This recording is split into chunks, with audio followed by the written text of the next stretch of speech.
자, 우리의 CGV.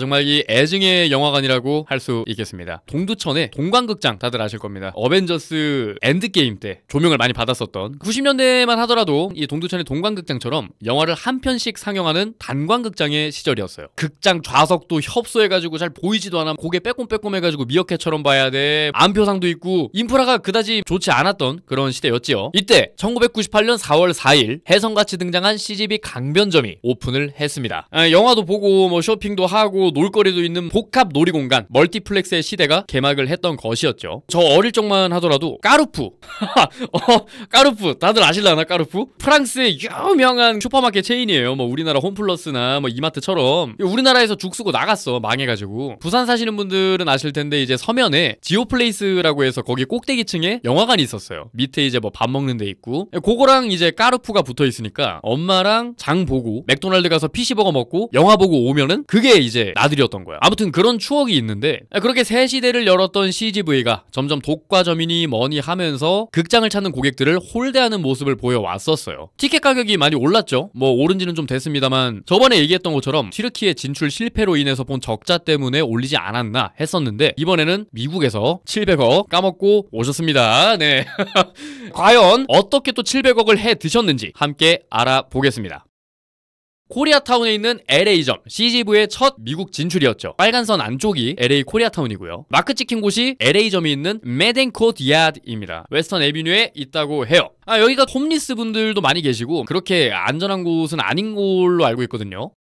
여기 라인 호텔. 여기가 또 이제 되게 코리아타운에서 유명한 호텔이에요. 여기 사장님도 한인분으로 알고 있고 뭐 여기서 좋은 곳을 잡으면은 헐리우드 사인이 보이는 곳에서 잘 수 있다 뭐 이렇게 해가지고 되게 유명한 호텔인데 여기를 위시해서 이 근방에 있는 부분들은 근방에 있는 거리들은 뭐 이렇게 좀 홈리스도 많고 좀 이렇게 치안이 안 좋다라고 뭐 그렇게 알고 있어요. 뭐 정확하진 않습니다. 나도 이제 여행을 가려고 계획을 했었다 보니까 뭐 그렇다라고 알고 있는데 2010년 6월에 600석 규모로 개장을 했고요. 어쨌든 이 코리아타운이 굉장히 사람들이 많고 많이 움직이고 또 이렇게 유동인구도 많고 하다 보니까 자타공인 탁월한 위치 선정이었다라고 할 수 있었습니다. 실업률이 10% 미만입니다. 그리고 높은 접근성과 다양한 콘텐츠, 많은 유동인구 등 그리고 심지어 또 이제 한류가 미국에 본격적으로 유입이 되면서 이 코리아타운이라는 지역 자체가 지속적으로 성장을 했어요. 지역 주민 및 관광객들의 니즈에 맞춰서 한국 영화 위주로 상영을 했고요. 2025년 현재까지도 성황리에 영업 중입니다. 그러나 LA 코리아타운의 특수성에 알맞는 그런 전략을 펼친 건 맞습니다. 문제는 뭐 하나 제대로 미국화된 게 없다는 것이죠. 여러분들 집 앞에 있는 CGV 건대점이라든가 CGV 잠실점, CGV 상봉점 이런 우리나라에 있는 지점이 그대로 같다는 거죠. 그러니까 뭐야? 우리는 이미 개쩌는 극장이니까 니네가 알아서 하라. 요렇게 한 거죠. 미국 멀티플렉스 시장을 꽉 잡고 있는 회사가 AMC죠. 정말 전 세계적으로 유명한 멀티플렉스 체인인데 경쟁 구도가 성립되지 않을 정도로 그대로 갖고 갔고 이렇게 되면 여기만 흥하는 거겠죠. 왜? 코리아타운 특수성이니까. 여기에 진출한 것까지는 괜찮은데 딴 데다가 어떻게 할 거냐는 거야. 확장성이 좀 떨어지겠죠? 아무래도. 그래서 CGV가 LA에다가 첫 진출을 하고 성황리에 영업을 하게 되자 신나버렸어요. 엉덩이를 덩실덩실 흔들면서 어디다가 차렸어? 부에나파크라는 곳에 차렸습니다. 2017년 1월 더 소스 오시 쇼핑몰의 부에나파크점 개장을 했고요. 2024년 3월 돌연 임시 휴업을 했습니다. 이 부에나파크라는 곳이 어디냐면 오렌지 카운티, 한인분들이 이민자분들이 정말 많이 가시는 곳인데 디즈니랜드 근처에 있고 중국인뿐만 아니라 뭐 아시안들이 정말 밀집해 있는 그런 지역이기도 하고요. 근처에 뭐 어바인이라는 곳도 있고 어바인이 되게 유명해요. 어떻게 유명하냐? 차인표 부부랑 비 부부도 집이 있는 그런 곳이죠. 굉장히 학군도 좋고 치안도 좋고 뭐 이렇게 해가지고 되게 많이 이민을 가신다고 그렇게 알고 있어요. 어바인의 대체제 느낌으로 부에나파크에 한인분들이 많이 가시거든요. 뭐 학군도 좋고 동네도 안전하고 그래서 그걸 생각하고 오신 것 같아요. 더 소스 오시 자체가 CJ그룹에서 직접 기획한 한류물입니다. 문제는 이 더 소스 오시가 실적을 조지면서 CGV도 같이 갔다. 이렇게 아시면 되겠고요.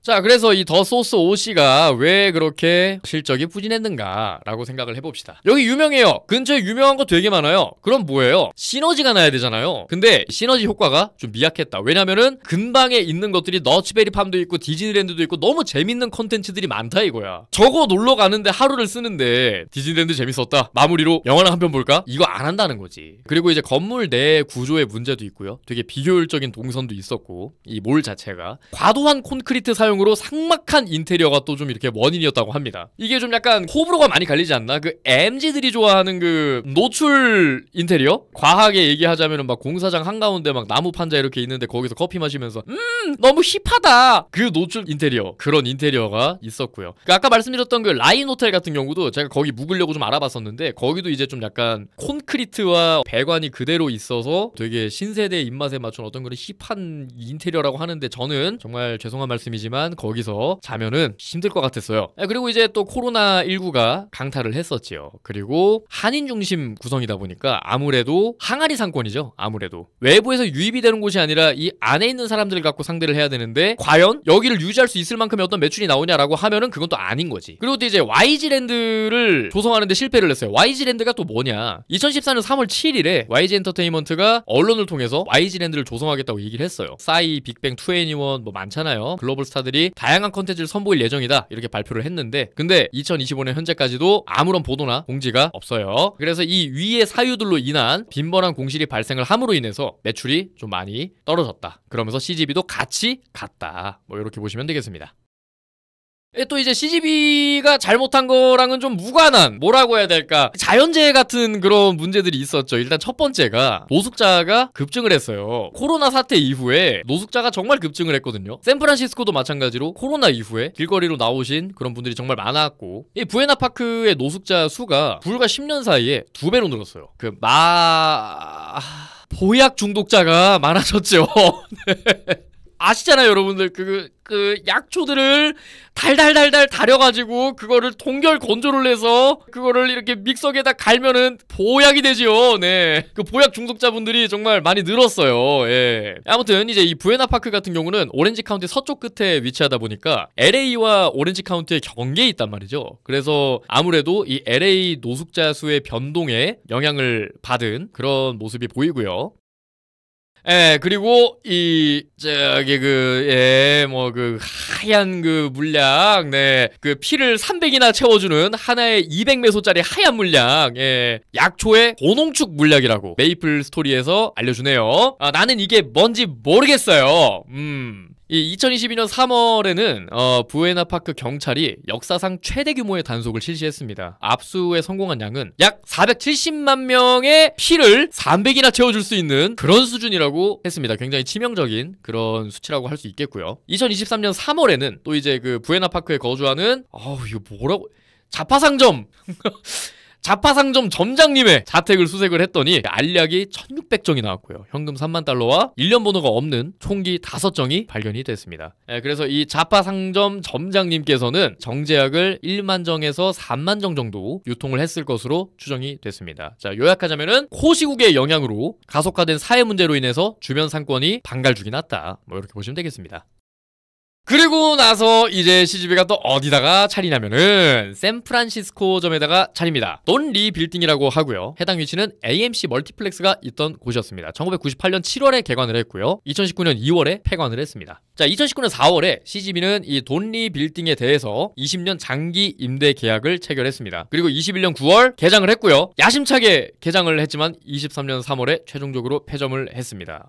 구글 스트리트 뷰로 본 CGV 샌프란시스코 점인데요. 이 시점까지도 간판이 그대로 남아 있었어요. 찍은 게 이제 2025년 1월인데 폐점 후 거의 뭐 2년 가까이 돼가는 시점인데 간판이 그대로 있다는 점에서 아웃 오브 안중인가? 관심이 없나? 뭐 이런 생각이 들고요.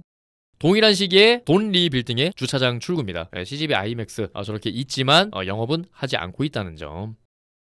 자, 그래서 이 샌프란시스코점, CGV 샌프란시스코점이 입점한 곳이 어디냐? 여기가 이제 윌로 스트리트라는 곳입니다. 이 노숙자 물량 문제가 부에나파크 쪽보다 훨씬 심각해요. 이 윌로 스트리트 일대가 코로나 이후에 텐트촌이 되어버렸는데 여기가 이제 뭐냐면 하얀 물약도 많이 거래하고 노숙자 텐트촌에 막 공공장소에서 배변하고 막 이런 곳인데 윌로 스트리트라고 하면 다들 몰라. 근데 뭐라고 하면 아냐면 여기가 텐덜로잉이란 구역입니다. 우리의 돈리 빌딩은 어디 있어요? 여기 초입구에 있죠. 이 텐덜로잉이란 곳이 얼마나 악명 높은 곳이냐면은 저기 가면은 일단 관광객은 빤스 빼고 다 털려온다. 뭐 이런 얘기도 있고요. 보약 중독자랑 홈리스들이 이렇게 모여 사는 밀집촌이에요. 여기 진짜 무섭거든요. 여러분들이 미디어에서 봤었던 좀비들 아시죠? 그 허리 꺾고 이렇게 하고 있는 그 좀비들이 줄 서 있는 곳이 텐덜로잉이에요. 근데 이 CGV가 이 돈리 빌딩이 텐덜로잉 초입부야. 거기는 입구도 들어가지 말라 그런단 말이야. 그러니까 가겠냐고 사람들이. 거기를 들어간 거야 CGV가. 그러니까는 표가 팔리겠니?